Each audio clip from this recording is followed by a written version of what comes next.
There are three branches of government in the United States: legislative, executive, and judicial. The judicial branch is made up of the Supreme Court and other federal courts whose function is to rule on all matters related to the law and the Constitution. The Supreme Court has enormous power that has continued to grow since its inception in 1789. The first version of the court had only 6 justices. In 1869, that number grew to 9 and has remained that way ever since. Unlike the other branches of government, justices aren't elected. The president nominates Supreme Court members, as well as federal courts of appeals and district court judges. The Senate then has the responsibility to vote and confirm or reject the appointment. Justices don't have term limits. They're able to serve until they die, retire, or are removed by Congress through impeachment and conviction. The Constitution itself doesn't give any specific requirements for who can and cannot be a justice.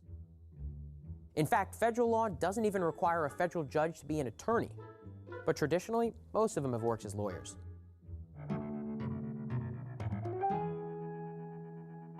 And when it comes to the power the Supreme Court wields, the Constitution is, again, pretty vague. Section 1 identifies the Supreme Court as a third branch of government, and it empowers the court to decide cases. That's pretty much it. Section 2 touches on jurisdiction, and Section 3 spells out regulations around treason cases.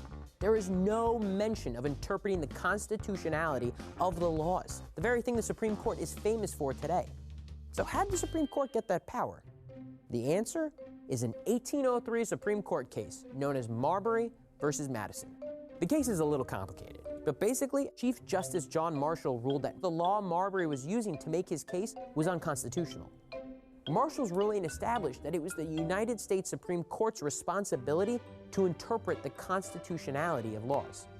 And so the court's mandate of judicial review was born.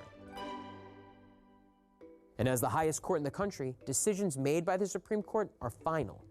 That is, unless a future Supreme Court finds that decision unconstitutional.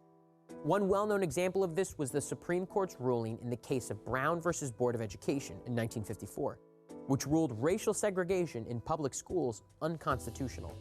This overruled the Supreme Court's 1896 decision in Plessy versus Ferguson, which had legally protected segregation as separate but equal.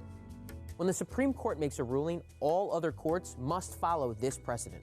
Unlike the president or Congress, courts only act if someone brings forward a valid case. And unlike the legislative and executive branches, the judicial branch operates outside of elections and voter input. But it nonetheless has a profound effect on our daily lives by evaluating the constitutionality of laws to keep our government in check. To see how the legislative branch checks the president, check out our video on the legislative branch.